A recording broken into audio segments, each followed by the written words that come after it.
Welcome to This Love Works, the podcast that is raising the bar for exceptional relationships. Join psychotherapist Marianne Marlowe as she talks with couples who've mastered the art of healthy, passionate relationships. They explore what makes their real love work and dig into topics featuring cutting-edge research and relationship science. Let's listen in.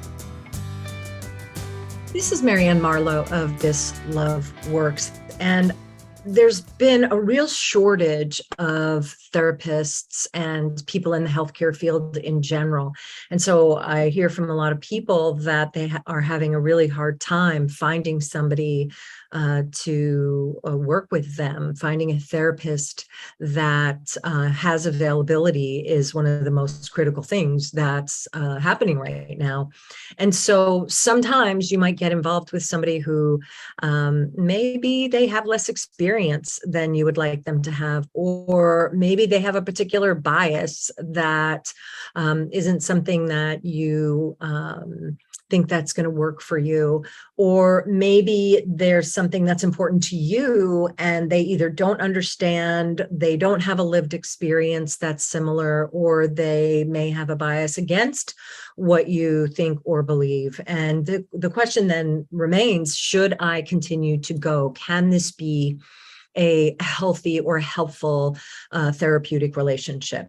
And I think that that's a really complex question, but I think it's a really important one for us to ask ourselves, right? That can we, especially in the culture that we live in now, which tends to be pretty black and white with regard to differences, right? Like, if you don't think the way that I think, or you have a difference of opinion, it's very easy, especially with social media, to cancel that person or to ignore them or to remove them from your feed, or to unfriend them, right? So we know it's really easy to isolate people, or to only listen to the people who think the same way that you do, or who have some of the same opinions that you do. And we end up being in a bit of an echo chamber, right? Because when we have a lower level of tolerance for other people's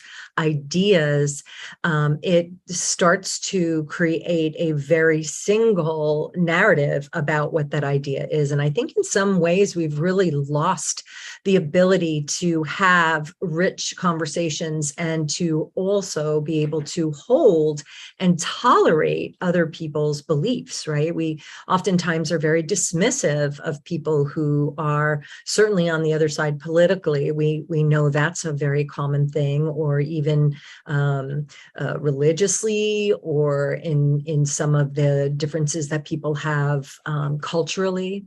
And we've not done a particularly good job of being able to recognize how to modulate ourselves. And certainly this can happen in the therapeutic environment as well. So one thing to remember is that, yes, absolutely, therapists are people too. They definitely have their own opinions about things, but in the therapeutic environment, most therapists are trained to be quite neutral. And so if you have a fear that your therapist might be biased or have another difference of opinion or a belief or value, it's really important to be able to talk about that and to be able to bring it to the therapeutic relationship. And oftentimes, a really good therapist will help you to learn to navigate that, maybe even to develop some resiliency, maybe even ask some questions that would broaden the lens a little bit to help you see or understand something a little bit differently. The one thing that I will say is a hard no for me is that if you do not feel respected, if you do not feel valued, if you do not feel heard by your therapist, those are the things that you are 100% paying for in the therapeutic environment. That is kind of a deal breaker, right? That if you don't believe that your therapist has respect for you or is listening to you, then it's probably time to find someone else.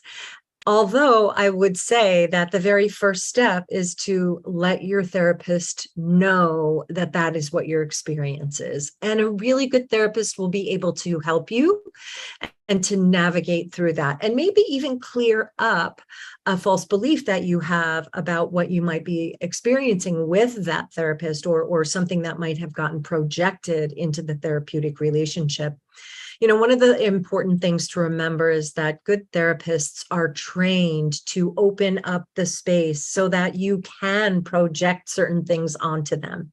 It can be very, very helpful when you have a therapist who can hold compassion for you, who can speak to you in a compassionate way, even though you might be projecting some things into the relationship. And when that occurs, right, when maybe you project that they have some kind of a belief about you, or that they don't like you, a good therapist really might be able to bring compassion to that kind of a conversation and help you to see or understand that, in fact, there might be another way to look at that relationship or look at that projection.